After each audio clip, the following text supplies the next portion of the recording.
एक होता है गुरु, हाँ जी, ठीक है ना, हाँ जी, गुरु सदगुरु। हाँ जी, एक होता है गुरु तत्व।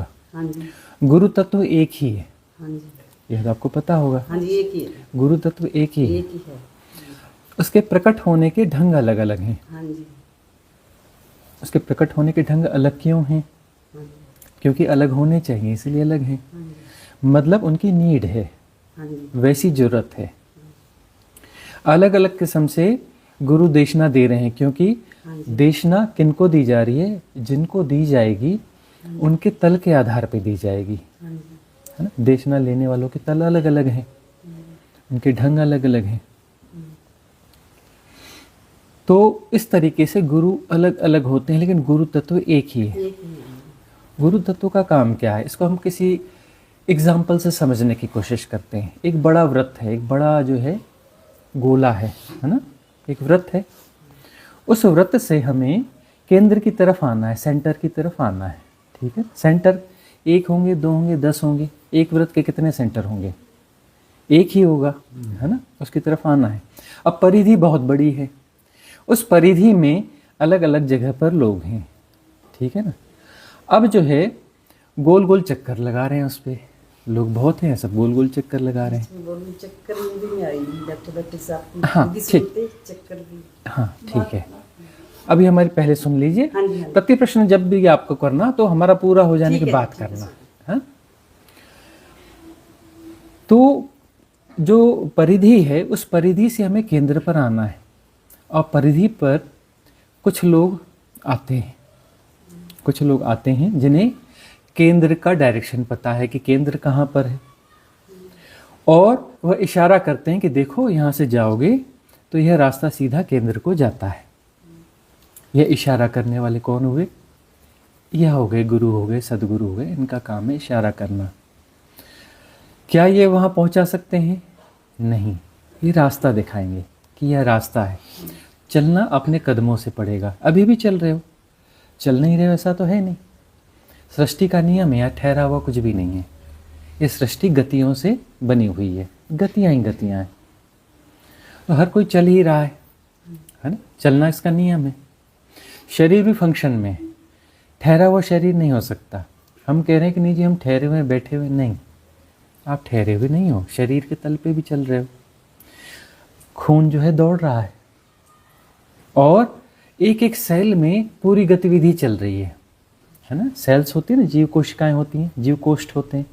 उन जीव कोष्ठों में जाके देखोगे तो पूरा काम चल रहा है, उसमें सब कुछ है। जीवन चलने के लिए एक जीव कोश में जो जिसकी ज़रूरत होती है वो सब कुछ है। उसमें कॉन्शियसनेस भी है, हर कोष्ठ की अपनी कॉन्शियसनेस होती है, अपनी चेतना होती है। हर कोष्ठ का अपना केंद्र होता है, और वहाँ पर कुछ आ रहा है, कुछ जा रहा है, उसका पोषण हो रहा है, कुछ आ रहा है और जा रहा है। तो हर कोष्ठ अपने आप में परिपूर्ण है, और वहाँ पर कुछ हो रहा है, मतलब गतियाँ हो रही हैं। और मन क्या है? मन में भी गतियाँ हो रही हैं। यहाँ सब कुछ चलायमान है। और बहुत गहरे में जाओगे तो कोई भी मॉलिक्यूलर स्ट्रक्चर है तो वह भी चलायमान है। एक पत्थर देखोगे तो पत्थर भी ठहरा हुआ तो नहीं है। क्या पत्थर ठहरा हुआ है? बिल्कुल नहीं। उसके अंदर जो है जितनी गतियाँ हो सकती हैं उतनी गतियाँ उसमें हैं। उसके भीतर जाओगे तो एटम्स मिलेंगे, परमाणु मिलेंगे, परमाणु के अंदर में वही पूरे तत्व मिलेंगे, मॉलिक्यूलर स्ट्रक्चर मिलेगा, इलेक्ट्रॉन, प्रोटॉन, न्यूट्रॉन मिलेगा, है ना। और वो जो है इलेक्ट्रॉन, प्रोटॉन, न्यूट्रॉन जो है उसको देखोगे तो क्या है? वह गतियां हैं। इलेक्ट्रॉन अपने ऑर्बिट में जो है बहुत तेजी से गति करता है। जितने इलेक्ट्रॉन होंगे उसमें वो अपने ऑर्बिट में गति करते हैं, तो वहाँ गतियां हैं ना। और गतियां कैसी हैं? गतियां रिदमिक हैं।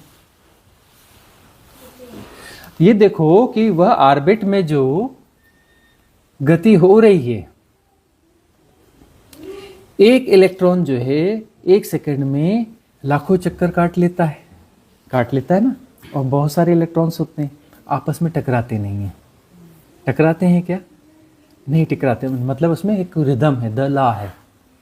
उसके अंदर में दला है, वो गतियां हैं लेकिन वह अराजक गतियां नहीं हैं, सुसंयोजित हैं, सुसंयोजन है उसमें, उसमें एक रित है, उसमें एक रिदम है। तो गतियां हैं, ठहरा हुआ कुछ भी नहीं है। गति हर कोई कर रहा है, हर तल पे गति कर रहा है ना, गतियां तो हर तल पे हो रही हैं। कितने तल हैं आपके? 7 तल हैं। हर जीव के 7 तल हैं। और जीव का मतलब पत्थर के नहीं है, वो तो एक देखने की दृष्टि होगी कि वो जड़ है, कहने की बात है, वह भी तो जीव है ना। हम नहीं देख पाते, ये अलग बात है, हमारी नज़रें कमज़ोर हैं, आंखें अभी खुली नहीं हैं, तो हमें उसमें जीव नहीं देख पाते। हर कोई जीव है, गतिमान है। गति मतलब जीव, जीवन जो है गतिमान है, गति जीवन है। और गति सब में है, मतलब सब कुछ जीव है, सब कुछ चेतन है। किसी की चेतना ज़्यादा बड़ी है, ज़्यादा तीव्र है, किसी की चेतना कम तीव्र है, लेकिन चेतना कॉन्शियसनेस सब में है, पत्थर में भी है। इसलिए तो कहते हैं कण कण में भगवान है, क्योंकि चेतना ही तो है ना, चेतना का ही तो खेल चल रहा है। ये सृष्टि क्या है? चेतना का खेल है, चेतना का खेल है और कुछ भी नहीं है। चेतना ही जो है गतिमान है। तो ये सारी गतियां हैं, चलना हो रहा है। 7 तल, 7 तल में चलना नहीं होता, 6 तल में चलना होता है। एक तल जो है वह स्थिर है, 6 तल चलायमान है और एक तल जो है स्थिर है। एक तल जो दिख रहा है शरीर है ना, फिजिकल बॉडी। पत्थर भी है तो पत्थर की वह फिजिकल बॉडी है, वह दिख रही है। और उसमें जो हम साइंटिफिक वे में भी ढूंढें तो उसमें गतियां हैं, गतियों के जोड़ से बना है, एटॉमिक स्ट्रक्चर है, तो उसमें गतियां हैं, गतियां हैं। अब जो है उसके भीतर हम जाएंगे तो आकाश शरीर है, भौतिक शरीर के पीछे दूसरा तल है, आकाश शरीर है, उसमें भी गतियां हैं। आकाश तल में भी गतियां हैं। भीतर जब जाएंगे तो आकाश तल के अनुभव आएंगे, उसमें भी गतियां हैं। कई बार साधकों को लगता है ना कि शरीर बहुत छोटा हो गया या बहुत बड़ा हो गया या फैल गया, हवा में उड़ गया। ये सब क्या है? आकाश तत्व है, आकाश तत्व के अनुभव हैं, वहाँ भी गतियां हैं। तीसरा जो है सूक्ष्म शरीर है, कारण शरीर है, कॉजल बॉडी है, वहाँ पर भी अपना गतियां हैं। कई बार साधकों को अनुभव होता है, क्या अनुभव होता है कि शरीर से कुछ निकला, हम निकल गए शरीर से, और फिर जो है मूवमेंट हो रहा है, कहीं बाहर घूम फिर रहा है, यह शरीर अलग दिखता है, वह शरीर अलग दिखता है। ये सूक्ष्म शरीर के अनुभव है, कॉजल बॉडी के एक्सपीरियंसेस हैं, वहाँ भी गतियाँ हैं। चौथा तल है मन। मन की गति तो गजब की गति है ना, गजब की गति है, सारे विमान फेल हैं, इतना तेज चलता है मन, है ना। सारे गुणा भाग मन के हैं। तो मन क्या बुरी चीज है कि अच्छी चीज है? मन ना अच्छा होता है ना बुरा होता है। मन एक उपयोगिता है, उसका उपयोग गलत या सही हो सकता है। मन अच्छा बुरा नहीं होता, उसका उपयोग गलत सही हो तो एक क्षमता है, क्षमता कैसे बुरी होगी? एक जो है, एक व्यक्ति के पास धन है तो धन अच्छा है या बुरा है? धन तो अच्छा बुरा नहीं होता, उसका आप उपयोग कैसे करते हैं, उपयोग कैसे करते हैं उससे तय होता है। उसकी उपयोगिता जो है वो पॉजिटिव नेगेटिव हो सकती है सापेक्षिक रूप से, सापेक्षता की भाषा में। सापेक्षता के पार तो ना अच्छा बुरा कुछ होता ही नहीं, शुभ अशुभ कुछ होता ही नहीं। चलो आगे की चर्चा होगी। तो वहाँ पर भी गतियाँ हैं, तेज गतियाँ हैं, ज़्यादा तेज गतियाँ हैं मन के तल पर भी। और आगे जाएंगे तब वहाँ पर जो है पांचवा तल है, आत्मकाया कहते हैं, स्पिरिचुअल बॉडी कहते हैं उसे, आत्म शरीर कहते हैं। क्या वह स्थिर है? स्थिर जैसा है, स्थिर है नहीं। आत्मिक काया जो है स्थिर जैसी है और स्थिर है नहीं, वहाँ भी गतियाँ हैं। वह गतियाँ थोड़ी अलग तल की गतियाँ हैं। कैसी गतियाँ हैं? ध्रुव तारा जानते हो ना? ध्रुव तारे से क्या होता है? दिशा तय होती है। ध्रुव तारा कौन सी दिशा में होता है? उत्तर दिशा में होता है, उत्तर में ही होता है ना सबकी दिशा। सूरज कितना बड़ा है, धरती से 10 करोड़ गुने से भी ज़्यादा बड़ा है ना। और उसकी गतियां बदल रही हैं हमारी सापेक्षता में। धरती घूम रही है, वह भी घूम रहा है, तो कभी इधर दिखता है कभी इधर दिखता है। अक्षांश देशांश हम निकालते हैं, इतनी डिग्री हो गया, इतनी डिग्री हो गया, कितने डिग्री का फर्क है ना। तो गतियां हैं। अब वह जो है ध्रुव तारा हमें वहीं दिखता है, स्टैग्नेंट, स्थिर दिखता है, स्थिर दिख रहा है। क्या वह स्थिर होगा? वह भी तो एक तारा है ना, जैसे सूर्य तारा है वह भी तारा है। यह है कि सूर्य जो है एक बहुत छोटा सा तारा है ना, बहुत छोटा सा तारा है। धरती से सिर्फ 10 करोड़ 11 करोड़ गुना बड़ा तारा है, बहुत छोटा तारा है। और जो ध्रुव तारा है वो बहुत बड़ा तारा है इसकी सापेक्षता में। सबसे बड़ा तारा नहीं है, उससे बड़े अनंत तारे हैं, लेकिन इसकी सापेक्षता में इससे जो है कुछ अपना कुछ करोड़ गुना या कुछ अरब गुना बड़ा होगा, है ना। सम बिलियन टाइम्स जो है बड़ा होगा ध्रुव तारा, सूरज से बड़ा तारा है। अब वह जो तारा है वो दूर है, लाइट ईयर्स में नापी जाती है ना इनकी दूरी, प्रकाश वर्ष में, तो बहुत दूर है, बहुत दूर है, बहुत दूर है। किसकी सापेक्षता में दूर है? हमारी सापेक्षता में। पास और दूर क्या होता है? कैसे नापते हैं पास और दूर को? सापेक्षता से। सापेक्षता से किसकी? हम कुछ भी बना लें, है ना, किलोमीटर बना लें, मीटर बना लें, फुट बना लें, लाइट ईयर्स बना लें, अपनी सापेक्षता में। ये 3.5 हाथ की काया है ना, इसकी सापेक्षता में ही हम नापते हैं। किलोमीटर भी हम कैसे समझते हैं पता है? तुम कुछ भी बोलो कि 1000 मीटर बराबर जो है 1 किलोमीटर, यह तुम अपने मन से बोलोगे। लेकिन तुम्हारी चेतना क्या करेगी कि मैं यदि लेट लेट के इतने बार चलूंगा, हाँ, तब जा करके इतना बड़ा किलोमीटर होगा। अपनी बॉडी की सापेक्षता में ही हम दूरियां तय करते हैं। हमें लगता है कि इंच को हम ऐसे देख रहे हैं, है ना, लेकिन हमारी अंदर की जो कॉन्शियसनेस है ना, हमारी अंदर की जो समझ है ना, वो उसको किस रूप में देखेगी कि ये हमारे शरीर की तुलना में इतना बड़ा है, इतना छोटा है या इतना बड़ा है। सारा जो मेज़रमेंट है ना, हम अपनी शरीर की सापेक्षता में ही करते हैं, क्योंकि शरीर के साथ हम आबद्ध हैं, शरीर को हम अपना होना मानते हैं। तो हमारी सारी सापेक्षताएं क्या है? शरीर की तुलना में। तो लाइट ईयर्स की दूरी पर है, हजारों लाइट ईयर्स दूर होगा ना ध्रुव तारा। अब वो जो इतना दूर वो ध्रुव तारा है वह भी गतिमान है, लेकिन इतना दूर है, इतना दूर है। सॉरी, हमने गलत बोला, लाख और भी ज़्यादा होगा, वो लाखों लाइट ईयर्स दूर होगा। बहुत सारे तारे ऐसे हैं जो लाखों लाइट ईयर्स दूर हैं। और वो जो हमें तारा दिखाई पड़ता है ना अभी, वह 1 लाख साल पहले जो चमका था वो आज हमें दिखाई दे रहा है। आज यदि उसमें कुछ होगा तो हमें 1 लाख साल बाद यहाँ पता चलेगा। उसमें कोई ब्लिंकिंग होगी ना, अभी रिसेंटली कोई उसमें ब्लिंकिंग होगी तो 1 लाख साल बाद हमें यहाँ दिखाई पड़ेगा। उस प्रकाश को चलने में, यहाँ तक आने में 1 लाख साल लगेंगे। जो तारे देख रहे हैं ना, आज के ताजे ताजे तारे नहीं देख रहे हैं हम। कोई तारा जो है जो आज दिख रहा है, एक ही बार में हम देख रहे हैं आकाश में ना। यह तारा 1000 साल पहले चमका था अभी देख रहे हैं, या 1 लाख साल पहले चमका था अभी देख रहे हैं। दोनों एक साथ नहीं है, दिख रहे हैं एक साथ नहीं है, आगे पीछे है, बहुत आगे पीछे है, ठीक है ना। तो अब वो जो ध्रुव तारा है उसकी गतियां हमें दिखती हैं। वो लगता है कि वो स्थिर है, वो इतनी दूर है कि उसकी गतियां जो हमें प्रभावित नहीं कर पा रही हैं, हमारे वो मेजरमेंट में नहीं आ रही हैं, हमारे मेजरमेंट में नहीं आ रही हैं। तो हमें लगता है कि वो स्थिर है, लेकिन हम स्थिर की तरह काम तो कर रहा है ना। यूटिलिटेरियन फैक्ट है। रास्ता भटक जाओ जंगल में तो ध्रुव तारे को ढूंढ लेना, दिशा मिल जाएगी। उस दिशा के आधार पर तय कर सकते हो कि हमें कहाँ जाना है, तो कहाँ जाएंगे, तो हमें कहाँ हमारा कैंप मिल जाएगा या कहाँ हमारे लोग मिल जाएंगे। ये कैंपिंग वाले लोग उसका यूज़ करते हैं, आर्मी यूज़ करती है, ध्रुव तारे का प्रयोग करते हैं ना।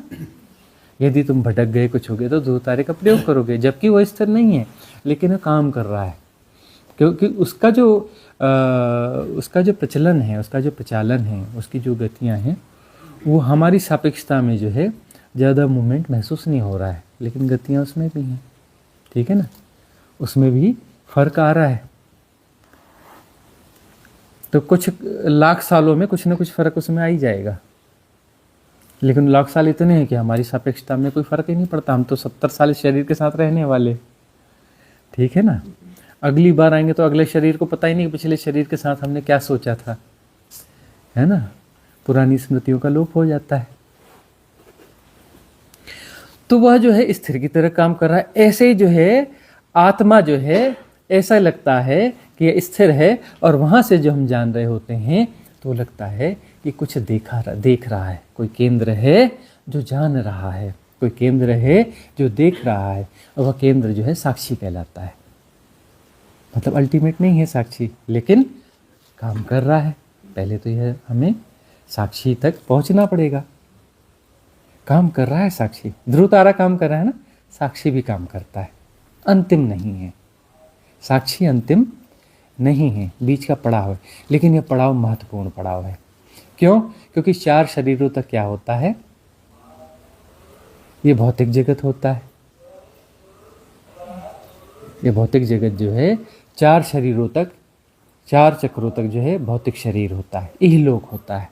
इसके बाद में परलोक शुरू होता है। इहलोक यानी फिजिकल वर्ल्ड, और परलोक यानी मेटाफिजिकल वर्ल्ड। वहाँ पर मेटाफिजिकल वर्ल्ड जो है वो शुरू होता है, पारलौकिक जगत शुरू होता है, जो इममटेरियल जैसा होता है। ये मटेरियल वाले जो नियम हैं, जो रित हैं, वह ला जो है इस पर लागू नहीं होता।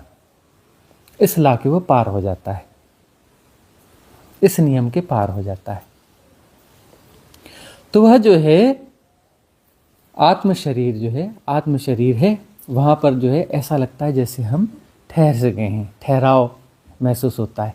इसलिए आत्म शरीर में जब प्रतिष्ठा होती है, साक्षित्व जब घटता है, तो आनंद का पहली बार पता चलता है, आनंद की झलक मिलती है, आनंद की झलक मिलती है। लेकिन वहाँ भी गतियाँ हैं, है ना। हो कहाँ? परिधि पर ही। लेकिन परिधि क्या हो जाएगी? एक बड़ा गोला है, उसके बीच में केंद्र है। यही एग्जाम्पल लेके हम चल रहे हैं ना। अब जो है हम जो है सेंटर की तरफ बढ़ गए, सेंटर की तरफ बढ़ गए, फिर वहाँ पर फिर अटक गए, फिर हमने वैसी गति चालू कर दी। कौन सी? परिधि वाली गति, गोलाकार गति। लेकिन गोला क्या हो गया? छोटा हो गया। निकट कहाँ से आ गए? केंद्र से आ गए। फिर और चल पड़े, और देशना मिली, और चल पड़े, फिर वहाँ से फिर से यात्रा चालू हुई। मतलब लेकिन गोल गोल चक्कर तो वहाँ भी है, लेकिन केंद्र की निकटता बढ़ गई। ऐसे होते होते जो है हम उस केंद्र के काफ़ी निकट आ जाते हैं। तो वहाँ पर भी गोल गोल चक्कर तो चल रहा है, लेकिन गति धीमी हो जाती है। जैसे हम केंद्र के निकट जाते हैं, हमारी भाग दौड़ कम होने लगती है, ठहराव आने लगता है। जो जितनी ज़्यादा दूरी पर है केंद्र से, उतना ज़्यादा बेचैन होगा। जितना ज़्यादा बेचैन होगा, उतने ज़्यादा प्रयास करेगा किसको पाने के? आनंद को पाने के। आनंद कहाँ पर होता है? केंद्र में होता है। आनंद कहाँ है? ठहरने में है। आनंद कहाँ है? ठहरने में। ठहरना कहाँ संभव है? केंद्र में। और जो जितनी दूर है, तो उसको केंद्र से दूरी सालेगी, सालती है ना। हम अपने केंद्र से दूर हैं, ऊपर से कुछ भी ना पता हो, लेकिन अंदर के तल को पता है कि कुछ गड़बड़ है। तो वह दौड़ लगाता है कि कहीं पहुंचना है, कहीं पहुंचना है। यह ना पता हो कि कहाँ पहुंचना है, लेकिन दौड़ लगाता है कि शायद मैं पहुंच जाऊंगा, शायद मैं पहुंच जाऊंगा।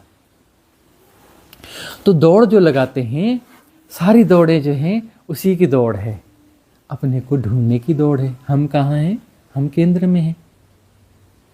सारी दौड़ खुद को पाने की दौड़ है, अपने केंद्र में प्रतिष्ठित होने की दौड़ है। लेकिन दिशा गलत है। दिशा ऐसी है कि गोल गोल चक्कर मार रहे हैं।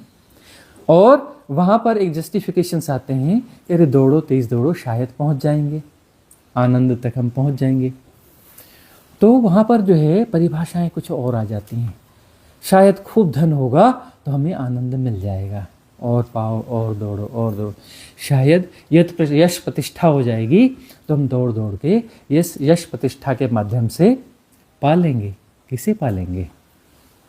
अपने आप को पालेंगे, उस ठहराव को पालेंगे, उस केंद्र को पालेंगे, उस परम तत्व को पालेंगे, जिसे पाना हमारी नियति है, हमारी डेस्टिनी है, लेकिन वह हमें अंतर में स्पष्ट नहीं है, प्रज्ञा नहीं है, राइट विजडम नहीं है, राइट इंटेलिजेंस नहीं है। तो राइट इंटेलिजेंस नहीं है तो रॉन्ग इंटेलिजेंस जो है उसके पास तर्क बहुत हो सकते हैं, उसके पास बहुत तर्क हो सकते हैं, बहुत लॉजिक हो सकते हैं, बहुत लॉजिकल हो सकता है। वह बंदा भी बहुत लॉजिकल होगा, है ना, वो भी लॉजिकल होते हैं, उसके पास भी इंफॉर्मेशंस बहुत होती हैं। टू मच इंफॉर्मेशन, ये युग है ना, ये कौन सा युग है? वो बोलते हैं कि इंफॉर्मेशन एंड टेक्नोलॉजी का युग है। हम क्या बोलते हैं? टू मच इंफॉर्मेशन का युग है, ज़रूरत से ज़्यादा इंफॉर्मेशन का युग है। और ज़रूरत से ज़्यादा इंफॉर्मेशन क्या कर रही है? आपको पागल बना रही है, ज़्यादा बोझ हो गया है, खिचड़ी पक गई है ज़रूरत से ज़्यादा। ये खिचड़ी जो है डिस्टर्ब कर रही है, चैन हराम, नींद हराम। टू मच इंफॉर्मेशन हमें डिस्टर्ब किए जा रही है,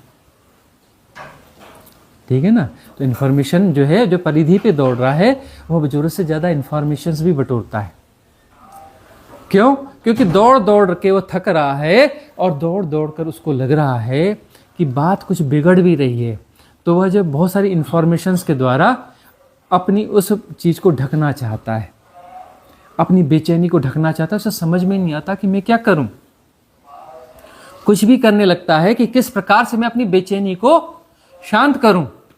तो बेचैनी को शांत करने के लिए वह या तो मूवी देखेगा या कुछ अपना और कुछ करेगा, तरह तरह की चीज़ें करना चालू कर देगा, और बेचैनी है कि जाती नहीं और बढ़ती जाती है। तो बेचैनी जो है किसी और चीज़ से जाएगी नहीं और दौड़ दौड़ कर भी नहीं जाएगी।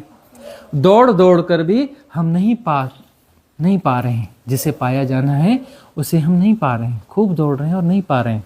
और दौड़ना तो हो रहा है, यात्रा तो हो रही है, लेकिन ये यात्रा जो है हमें पहुंचाने वाली नहीं हो रही है। यात्रा परिधि पे हो रही है, गोल गोल चक्कर लग रहे हैं। तो मेधा क्या है, इंटेलिजेंस क्या है, यह पहचानना कि हम गोल गोल चक्कर तो नहीं लगा रहे हैं। गोल गोल चक्कर कहीं भी लगा रहे हो, राइट पाथ पे नहीं हो। चाहे धर्म के नाम पे गोल गोल चक्कर लगा रहे हो तो भी राइट पाथ पे नहीं हो। गोल गोल चक्कर कहीं नहीं पहुंचाता। चाहे धर्म के नाम पर करो, चाहे कर्मकांड के नाम पर करो, क्रिया के नाम पे करो, किसी भी नाम पर यदि गोल गोल चक्कर लगा रहे हो, मतलब अपने आप को झांसा दे रहे हो। गोल गोल चक्कर से कहाँ पहुंचोगे? चलो बता दो। कोई भी गोल चक्कर है, उस गोल चक्कर से लाख गोल चक्कर मार दिए तो कहाँ तक पहुंच जाओगे? वहीं, है ना। हर पॉइंट को 1 लाख बार छू लिया, ठीक है ना, वहीं के वहीं हो। तो गोल गोल चक्कर से बात नहीं बनने वाली है। यह विजडम है। विजडम क्या है? प्रज्ञा क्या है? राइट इंटेलिजेंस क्या है? परम ज्ञान क्या है? कि गोल गोल चक्कर कहीं नहीं पहुंचाता है। गोल गोल चक्कर चाहे धन का हो, चाहे पद का हो, चाहे प्रतिष्ठा का हो, चाहे धर्म के नाम पर हो। अरे धर्म क्या है? जो परिभाषाएं दे दी गई वो धर्म है क्या? धर्म किसी परिभाषा में आता है क्या? किसी परिभाषा में परमात्मा को बांध सकते हो क्या? परिभाषा परमात्मा के बारे में हम बातचीत कर सकते हैं क्या? परिचर्चा कर सकते हैं क्या? नहीं। हम परमात्मा की हाइपोथेसिस के बारे में बातचीत कर सकते हैं, परमात्मा की परिकल्पना के बारे में बात कर सकते हैं, सत्य की परिकल्पना के बारे में बात कर सकते हैं। हम परिभाषाओं की को उठा सकते हैं, हम बहुत सारे उदाहरण दे सकते हैं, जो उदाहरण शास्त्रों से आएंगे, है ना, जो इन महान किताबों से आएंगे, उपनिषदों से आएंगे। तो क्या वह सत्य है? वह सत्य की हाइपोथेसिस है। अब हमने कोई सत्य जान लिया, तो क्या हम आपको सत्य परोस सकते हैं? हम आपको परोस देते हैं, आपको भी सत्य मिल गया। है इतना आसान? भाई हमें तो सत्य मिल गया, हम आपको परोस देते हैं, आपको भी मिल जाएगा। हो जाएगी बात? नहीं होगी ना। तो सत्य को पाया जाता है, बताया नहीं जा सकता। बताने की कोशिश होती है। कोशिश क्या होती है? हाइपोथेसिस होती है। कोशिश ऐसी होती है कि जो निकटतम हो सके उसके बारे में वह निकटतम इशारा किया जाए। इशारे हैं, कैसे हैं? निकटतम इशारे। अब जो गुरु सदगुरु है, गुरु और सदगुरु, सदगुरु मतलब वह जो निकटतम इशारा कर पा रहा है, जिसकी अभिव्यक्ति की क्षमता ज़्यादा प्रगाढ़ है, जो ज़्यादा अच्छे से कन्विंस कर पा रहा है, ज़्यादा अच्छे से समझा पा रहा है, ज़्यादा अच्छे से इशारा कर पा रहा है ना। बहुत तो टू मच इन्फॉर्मेशन वाले लोग हैं जो बहुत अच्छे से बताते हैं, स्पिरिचुअल गार्बेज के बारे में, आध्यात्मिक कचरे के बारे में बहुत अच्छे से बताते हैं। वह तो भटकाने वाले हो गए ना। तो सदगुरु वह है जो स्पिरिचुअल गार्बेज नहीं परोसता, वह इशारा करता है कि तुम्हारा केंद्र कहाँ है, तुम कौन कौन से गोल गोल घेरे में हो, देखो तो सही। बहुत अच्छा गोल घेरा होगा, तुम्हारी अच्छी प्रैक्टिसेस होंगी, तुम दूसरों का कुछ नहीं बिगाड़ते, तुम दूसरों का बुरा बिल्कुल नहीं सोचते हो, तुम्हारा जीवन बहुत अच्छा है, दूसरों के प्रति तुम सद्भावना से भरे हुए हो। लेकिन यह काफ़ी नहीं है अपने आप को पाने के लिए, यह पर्याप्त नहीं है आत्मज्ञान के लिए, मुक्ति के लिए। यह वह कला नहीं है जो तुम्हें जन्म मरण से, आवागमन से मुक्त कर दे। कुछ चूक रहा है तो सदगुरु वहाँ बताएगा, चोट लगेगी, बुरा लगेगा, अरे हम इतना अच्छा जी रहे हैं, हम इतनी अच्छी साधना करते हैं, रोज नियमित इतने बजे बैठते हैं, यह भजन करते हैं, यह साधन करते हैं, यह करते हैं, यह ध्यान करते हैं, और ये गुरुजी कहते हैं कि इससे थोड़ा अब सावधान हो जाओ, ये तुम्हारा जो है मेंटल पैटर्न बन रहा है, गोल गोल चक्कर बन रहा है, तुम्हारे सबकॉन्शियस माइंड में जो है कुछ तुमने बड़ा सुंदर सा पैटर्न बना लिया, उस पैटर्न को तुम फॉलो कर रहे हो। फॉलो क्या कर रहे हो, पैटर्न ही तुम्हें ऑपरेट कर रहा है, पैटर्न को तुम थोड़ी ना फॉलो करते हो, पैटर्न तुम्हें ऑपरेट करता है। तो तुम कहोगे गुरुजी तो कुछ और बता रहे हैं कि पैटर्न तुम्हें चला रहा है। नहीं नहीं, हम तो खुद साधना में बैठते हैं जी, बिल्कुल नियमित साधना में बैठ जाते हैं, हमको कोई पैटर्न नहीं चला रहे, हम ऑपरेटेड बीइंग नहीं है। हमें अपनी फ्री विल का पता है। तो झांसा जो है मन दे रहा है, मन बहुत इंटेलिजेंट है, मेरो मन बड़ो हरामी, है ना। तो वह मन जो है बड़ा हरामी भी हो सकता है और बड़ा सहायक भी हो सकता है। समझ में भी आएगा तो उसी मन को आएगा, उसी मन के द्वारा आएगा ना। और मन जितना सूक्ष्म होगा, जितना इंटेलिजेंट होगा, तो दुधारी तलवार है ना, दोनों तरफ से काटती है। वह जो है बुरे को भी काटती है, अच्छे को भी काट देती है। संभाल के चलाना पड़ता है, संभाल के चलाना पड़ता है, दुधारी तलवार है, ठीक है ना। तो जो है साक्षी, साक्षी घटेगा, कहाँ घटेगा, पांचवें शरीर में घटेगा।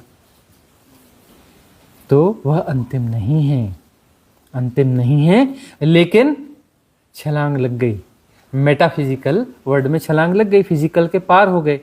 जो स्थूल हिप्नोटिज्म थे वो टूट गए, अब सूक्ष्म हिप्नोटिज्म आएंगे, और सूक्ष्म हिप्नोटिज्म को पहचानना बड़ी कला है।